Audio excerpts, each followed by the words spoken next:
ไขมาคิดฮอดสาวมหาไซได้คำใจเป็นข่อยนอเป็นเมียงองหัวนอนอยู่เทิงเตียงคิดเห็นหน้าต้องจ้อยจ้อยใจละห้องห่วงน้ำคำแทงอลีได้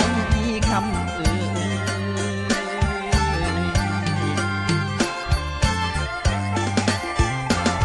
คุณเวิร์นไอ้นี่คิดโนหอดหนาสาวบุญนี้นั่นบุญมาได้คำทั้งสาวสาน้อสาวบุญทั้งสาวคุณและน้องแก้วไอ้ไก่แล้วอยู่จังใดอยู่ดีบ่คำบ่อยู่ดีบ่คำ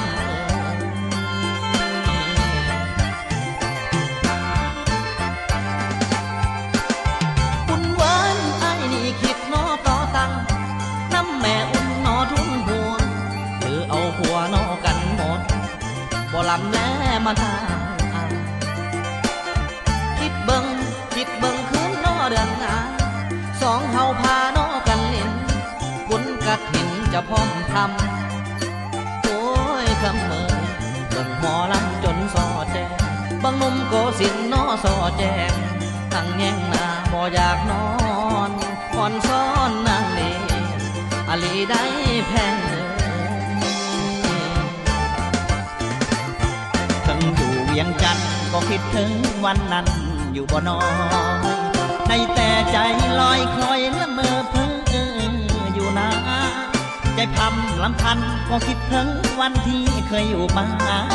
คิดฮอดตลอดเวลาคิดฮอดแก้วตาสางเมืองมหาไซ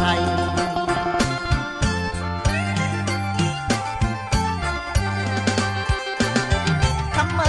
ไอ้นี่คิดน้องฮอดแทงแต่หับอยู่น้อไกลกันอยู่เวียงจันทน์คนเด้อคำแต่ส่งเสียงมาหาเจ้าคำเสียงเบาลำโยน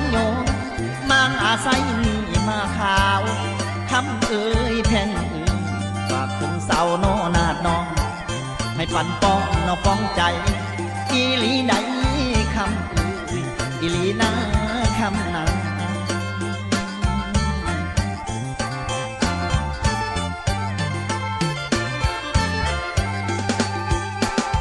คำขั้นสิเป็นโนตาใดให้พ่อแม่ดอกมาขอนกขันขอนอย่อมือสิแต่งเงาพานางซอยคุณเวิร์นยันแต่สายสมอนน้องบ่จริงจังกับอ้ายพี่โอ้ยคำปีลีผัวนอดอกตายันบุญสร้างให้บ่พออลีนาคำนาอลีได้คำ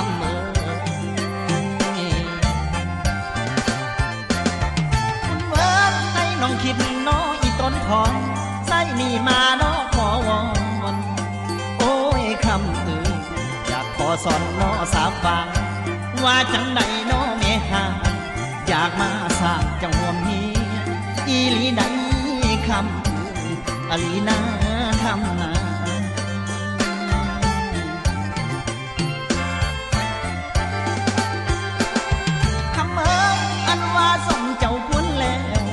มังอาศัยศิลากรคำแทงขออวยพรหนอสัมภาและตัวอ้ายสิสั่งลาคุณเวิร์นไอ้สีลาเจ้าเมื่อกำเวียงจันทน์คำฟ้าย้อนลาเด้อคำเด้อเห็นแต่เมฆเด้อตั้งกองสิไหลยุ่ยเข้าใส่กันลาเด้อคำเด้อ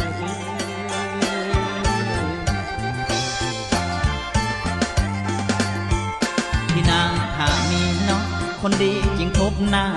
กันจะอยู่ให้นานเคียงคู่กันทำให้ไทยนาคงมีความสุขสนุกนำกันสู่ฟ้าน้องจงคอยเวลาเป่าเวียงจันทน์จะมาหาเจ้า